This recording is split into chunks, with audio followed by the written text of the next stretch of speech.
Hi and welcome to Birds of a Feather. I'm Sarah and today we're working on another fun laser project. We're doing a barn quilt, but not just any barn quilt. I got dozens of these artist panels at a garage sale just yesterday, and they're normally $2 each. I got them all for $5. Who can resist that? So specifically we're going to be learning how to draw the SVG and score the barn quilt on one of these panels. By the way, if you're just getting into learning how to do SVGs, you're going to want to stick around for this great tip I have on how to find and eliminate those pesky overlapping lines. Color outside the lines.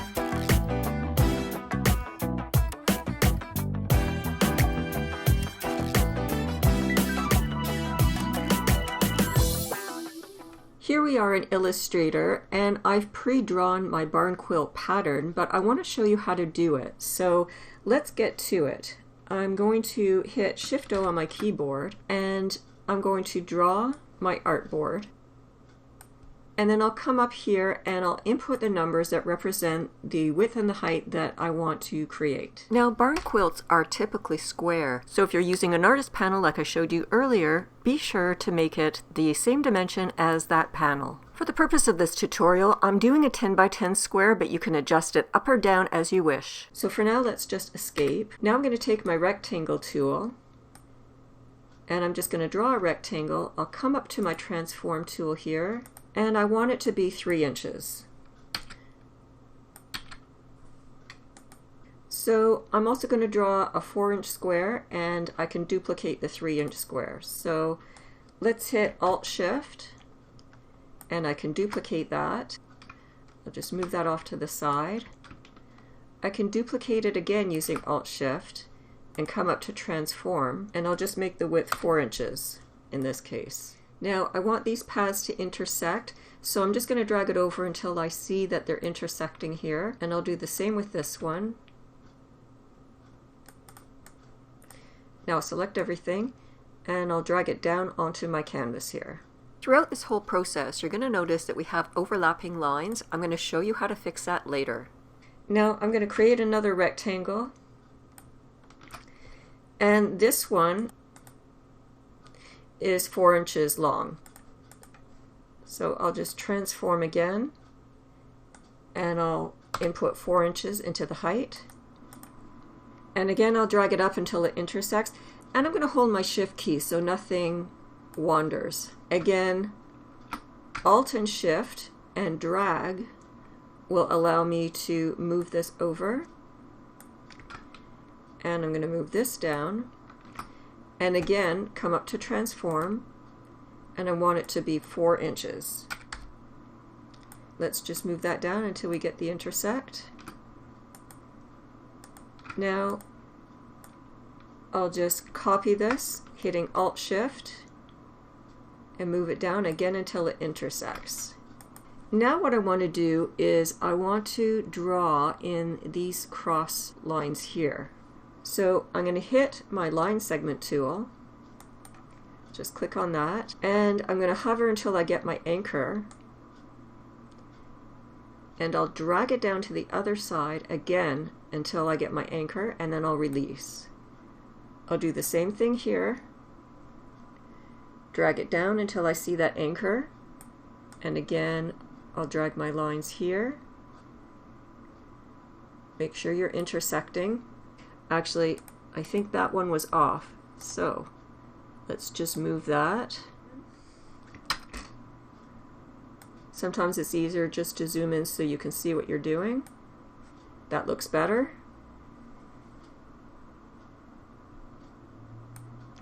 And I'm just noticing that this line is off because I couldn't see it. I've got my microphone in the way here, so let's just click on it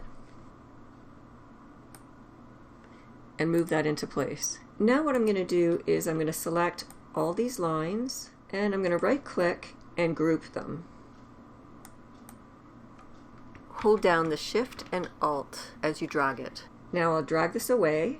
Then what I want to do is come up to Object, Transform, Reflect, and I'm going to reflect it vertically.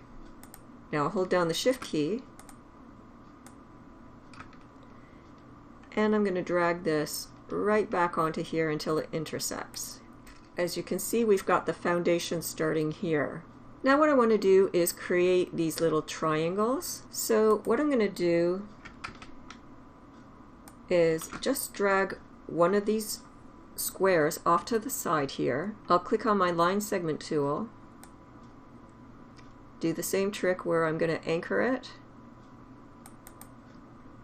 Now I'm going to select everything. I'm going to come up here to the Pathfinder, open that up. If you don't already have the Pathfinder in your toolbar, you can also go up to the top and click on Window and Pathfinder, and that will open the toolbar for you. And I'm going to click on Divide, and I'll right click on it and ungroup it. What that allows me to do is take this little triangle, and I'm going to bring it over, but first of all I'm going to hold down my Shift key, and I'll wait until I get my rotate tool here, as you can see in the corner.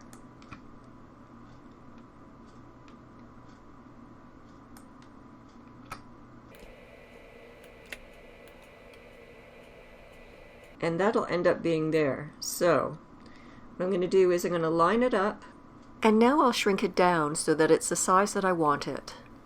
This first one will take just a little bit of time to get precise, but once you have one, you're just going to copy and paste the rest of them, as you'll see in a moment. Just be sure to hold down your Shift key as you bring in the corner so that it scales proportionately. Now I can copy and paste it. The shortcut is Ctrl-C and Ctrl-V on your keyboard. And I can rotate this again, holding the Shift key so that it's 90 degrees. And I will drag this into place.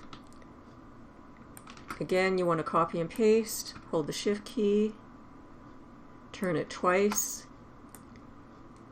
and I will drag this into place.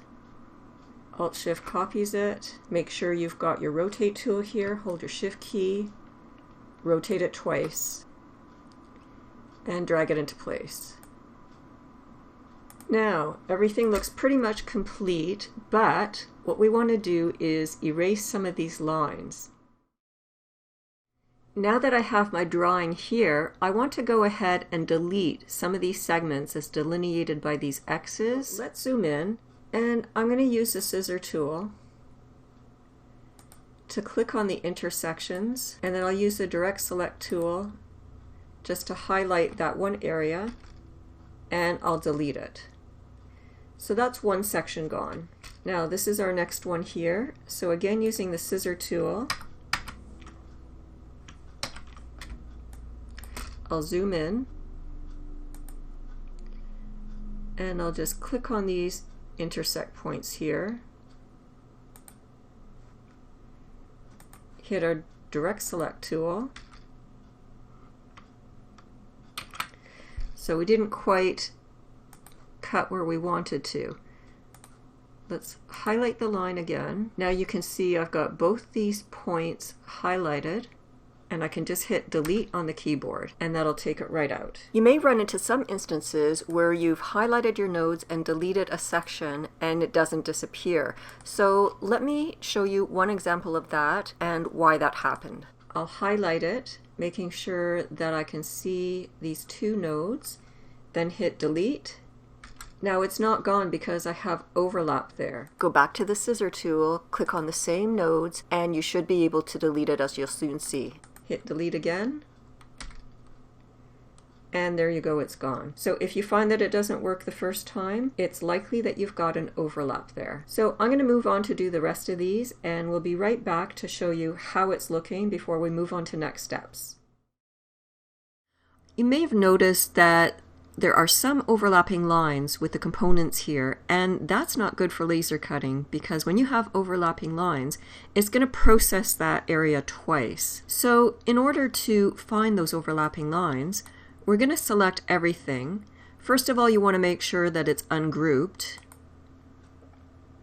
So we're going to ungroup it. Then we're going to come over to, let's do the stroke first. We're going to make it a 10-point stroke so it's thicker and we can see the lines. Then we're going to come up here to opacity, and we're going to make it about 40%.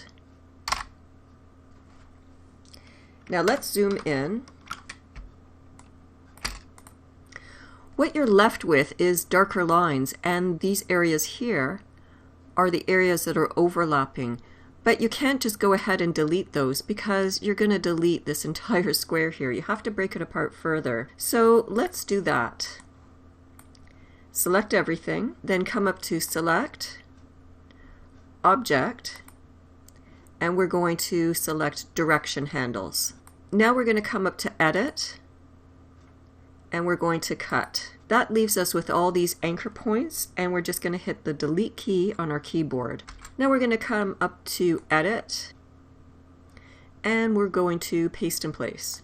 So we've essentially got everything back again, but now we're going to be able to delete these darkened lines. So let's click one of these and delete it. And again, we'll just delete. And we'll continue on in that manner until all of these darkened lines are completely gone and we end up with the same shade of opacity. Now, of course, if you think an area is dark and you click on it accidentally and delete it, you're just going to do a Control-Z and put it back. So just continue on until all these darkened lines are completely gone. And there, you've now got your completed artwork. So we want to bring back the opacity to 100. And we're going to change the stroke to 1 point. Now we're all ready to save the SVG and bring it into the Xtool Creative Space. Here we are in Xtool Creative Space. Let's open up our file. We're going to import the image and locate our SVG. Let's open it up. Now we're going to score it. Let's connect our device. I'm going to turn the P2 on. Sometimes it takes a few minutes, so I'm just going to refresh again. There we go.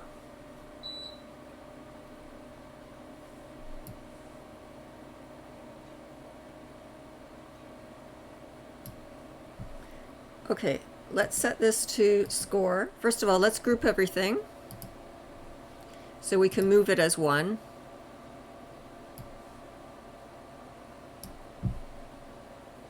Let's hold down the Shift key and get it onto the canvas here. Now I'm clicking the Capture Close View button so that I can see where I'm positioning it on the canvas. It really helps to see what you're doing here. I'll capture both the top and the bottom, and that will really help me zone in on where to position this. I've got my placement where I want it, and I just noticed that I forgot one of the numbers here. Unfortunately, this is compounded, so I can't ungroup it in my XCS software. It's only one number, and I know it's a number 2 that's missing in the far left corner here.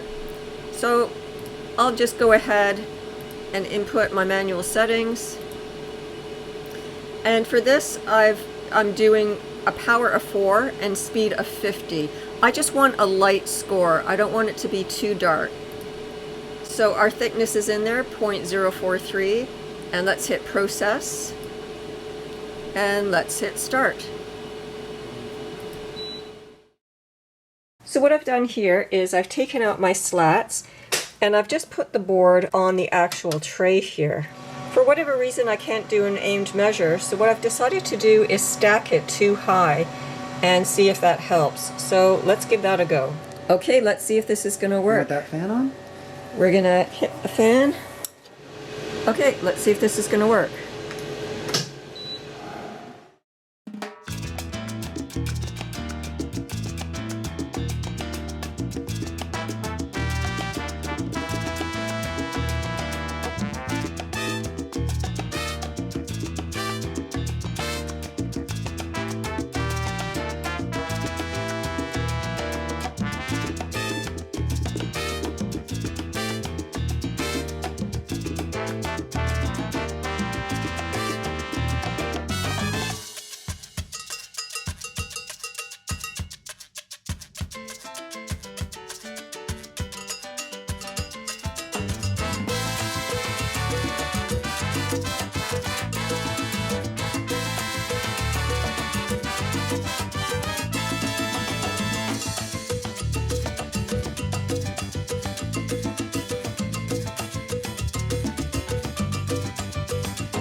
So the scoring is still too dark for my liking, so I'm going to take it right down. So let's click on it again. The processing type is score. I've taken it down the power to 2, and I've taken the speed up to 100, and it's 1 pass. So let's process this one more time and see how it does. Let's compare the 3 panels. The first one is quite dark. The second one is a little bit lighter. And the third one, it's barely there. But that's really all you need to tape it up. You just have to be able to see it. And I think that's good enough. So let's go ahead and save the file. We can save as.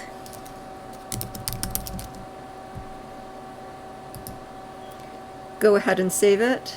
Now we can close our file and let's get painting.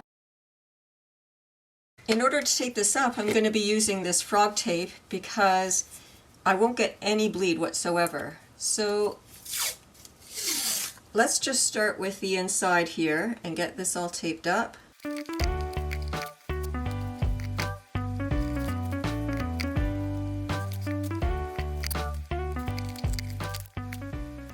For the exterior, I'm going to use this heavier silver Posca paint pen, and I'll just start coloring it in. Now you can also use a paintbrush and paint this with a paintbrush instead. So I'm just going to finish coloring this off camera, and then we'll be ready to tape off the inside. Now that this is finished, we can peel it back. And now we can start taping off this middle section and painting that too. So let's start with this blue. Once you have your next color taped up, you just want to burnish it down really well before you start coloring. So just make sure the edges are nice and flat. Using any type of paint pen, make sure you shake it well before use. Let's go ahead and color that in. One thing I've noticed is that it's difficult to color in the lines. They're a little too big and too dark. So next time I do this paint by number, I will likely make the numbers really tiny, and I'll also make them a lot lighter than they are. As you can see, you get nice clean lines, but you can still see the numbers through, which is a shame. So let's tape up another section and paint the rest. I don't have an orange Posca pen, so I'm just going to use a little bit of chalk paint here. As it turns out, I think chalk paint is the way to go. Chalk paint is quick drying. It's going to dry relatively fast, so it won't take long to dry before I can retape. If you don't want to wait for the paint to dry, you can turn on your hair dryer and just on a cool setting, and in no time at all you'll be ready for a second coat. Once the paint is dry, you're ready to peel again. It's so satisfying to see that bold, crisp line. I think I'm liking the paint, so I might switch from the Posca paint pen to the actual paint, but it's really up to you. I mean, it all depends on the colors you have. And I do find that it covers the numbers a lot better, especially if you do 2 coats, which is what I'm about to do. Just finishing off with a white, and then I'm going to put a clear coat on everything so that it seals it in and it's ready for its reveal. Hang it inside another frame to make it more prominent, or use it as a shelf sitter. They're both really cute options. You can find the full tutorial over at birdsofafeather.ca, and don't forget to like, share, and follow right here. Want more unique crafts and DIYs? Be sure to watch another video.